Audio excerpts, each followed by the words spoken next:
News7 Tamil, பொறுப்பும் பொது நலமும்.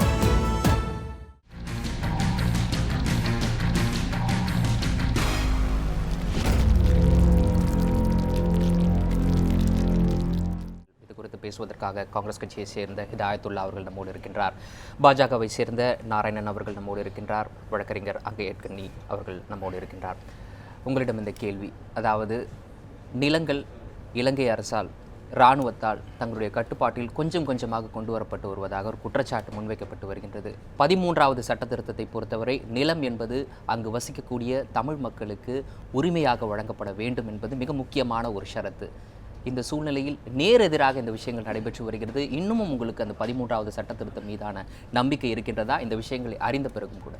அதாவது 13வது சட்ட திருத்தம் அவர்களுக்கு நில உரிமையை வழங்குகிறது என்றால் அது தேவை என்ற அர்த்தம். அது தமிழர்களுக்கு எதிராக இருக்கிறது என்றால் அது தேவையில்லை என்ற அர்த்தம்.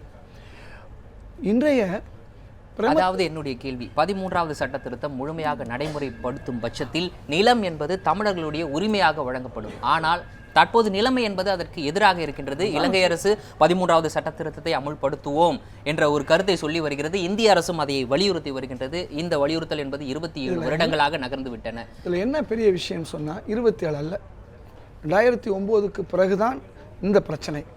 அதற்கு 87 போடப்பட்ட ஒப்பந்தம் 87 போடப்பட்டது. அதற்கு பிறகு பல சூழல்களை பார்த்தோம். இன்றைக்கு இந்திய அரசு என்ன செய்ய முடியுமோ அதை செய்து கொண்டிருக்கிறது. காங்கிரஸ் அரசு அவர்களுக்கு பல்வேறு வகையிலும் வீடு கட்டுவதற்கு மற்ற உதவிகளை செய்து கொண்டிருந்தது. அவர்கள் நிலங்களை வாங்கி கொடுக்க முடியாது. அந்த நாட்டில் இருக்க இப்போ நீங்கள் பார்த்தீங்க இல்லையா, 63 பேருக்கு ஒப்படைக்கிறாங்க. இது மாதிரி கொஞ்சம் கொஞ்சமாக ஒப்படைக்க வேண்டும் என்றதை நாம் அழுத்தம் தான் கொடுக்க முடியும். அந்த ஆவணப்படத்தில் அவர்கள் ஒரு கருத்தும் இடம்பெற்றது. இது போன்ற ஒப்படைக்கும் கூடிய நிகழ்வுகள் என்பது மிக சிறிய விஷயங்கள். ஆனால் அதை தாண்டி மற்றொரு புறத்தில் பெரிய அளவுக்கு நிலங்கள் அபகரிக்கப்படுவதாக அந்த ஆவணப்படம். இன்றைக்கு ஜனாதிபதியுடைய வாக்கும் போக்கும் வேறாக இருக்கிறது. முன்பு காங்கிரஸ் அரசு இருக்கும்போது கூட சற்று பயந்தார்கள். இப்பொழுது ஏதோ ஒரு தொடர்பை வைத்துக் கொண்டு இருக்கிறோம், நமக்கு இந்தியாவிலே எதிர்ப்புகள் குறைந்திருக்கிறது என்ற எண்ணம் அவர்களுக்கு வந்திருக்கிறது. அப்படிப்பட்ட ஒரு சூழலிலே நமது பிரதமர் சற்று அழுத்தம் கொடுக்க வேண்டும். நம்முடைய அரசு கூடுதல் அழுத்தம் கொடுக்க வேண்டும். என்ன காரணம் சொன்னால், இந்த நிலங்களை கொடுப்பதை கொஞ்சம் வேகமாக செய்யுங்கள் என்று சொல்ல வேண்டிய கட்டாயம். இப்போ நீங்கள் பார்த்தீங்கன்னா 83 சூழல் வேறு, 87 சூழல் வேறு, 2009க்கு பிறகு இன்றைக்கு உள்ள சூழல் வேறு. நாம் எந்த அளவுக்கு இருக்குன்னு சொன்னால், மகாபாரதத்தில் எனக்கு 5 நாடுகளை கொடு, 5 கிராமங்களை கொடு, 5 வீடுகளை கொடு என்று கேட்கக்கூடிய நிலைக்கு இன்றைக்கி மாறி இருக்கிறோம் என்பதை நாம் புரிந்து கொள்ள வேண்டும். இதில் புத்திசாலித்தனமாக இந்த அவர்களுடைய ஆட்சியில் இருக்கிறார்கள். ஒரு தவறை நாம் பல நேரங்களில் பல தவறு செய்தோம். ரணில் விக்ரமசிங்கேக்கு ஆதரவு கொடுக்காதனால்தான் இன்றைக்கு ராஜபக்சே வர முடிந்தது. இப்படி சில நேரங்களிலே புத்திசாலித்தனமாக நாம் சிந்திக்காத ஒரு சூழலும் இருந்திருக்கிறது. ராஜபக்சேயுடைய அந்த ஆட்சி வருவதற்கு அங்கு இருக்கக்கூடிய தமிழர்களும் காரணமாக இருந்திருக்கிறார்கள். ஆனால் ராஜபக்சேயோட மோசமான யாரும் வந்துவிடக்கூடாது என்பதிலும் நாம் கவனமாக இருக்க வேண்டும்.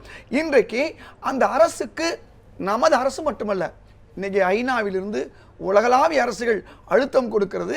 அந்த அழுத்தத்தை இன்னும் சற்று கூடுதலாக கொடுத்து மக்கள் இழந்த நிலங்களை மீட்பதற்கும் அவர்களுக்கு மேலும் துன்பங்கள் துயரங்கள் இல்லாமல் பார்ப்பதற்கும் உள்ள வேலையை நாம் செய்ய வேண்டுமே ஒழிய, அங்கு இருக்கக்கூடிய ஆட்சி, நேற்று ஒன்று சொல்கிறேன், இங்கே இருக்கக்கூடிய மீனவர்கள் என்ன சொல்கிறாங்க, திருப்பதிக்கு வந்தால் வந்துட்டு போகிறாரு, ஏன் நீங்கள் தடுக்கிறீங்க, அதனால் நாங்கள் தான் பாதிக்கப்படுறோம்னு சொல்கிறாங்க. அங்கேருந்து வரக்கூடிய விக்னேஸ்வரன் என்ன சொல்கிறாரு, அங்கே இருக்கக்கூடிய மற்ற தவராஜாலம் என்ன சொல்கிறாரு, நீங்கள் சில நேரங்களில் எடுக்கக்கூடிய தமிழ்நாட்டில் இருக்கக்கூடிய தமிழ் ஆர்வலர்கள் இருக்கக்கூடிய முடிவுகளால் எங்களுக்கு பாதகம் வருகிறது என்று சொல்றார்கள். இப்படி இந்த விஷயத்தில் முயற்சி எடுக்க வேண்டும். நீங்கள் குறிப்பிடக்கூடிய அந்த பாதகங்களை தாண்டி பல்வேறு விஷயங்களை இலங்கை அரசே தமிழர்களுக்கு எதிராக நிகழ்த்தி வருகிறது. அதற்கான ஆதாரங்களின் ஒரு பகுதியை நாம் இப்போது பார்ப்போம். இது குறித்து தொடர்ந்து பேசுவோம் ஒரு சிறிய இடைவேளைக்கு பிறகு.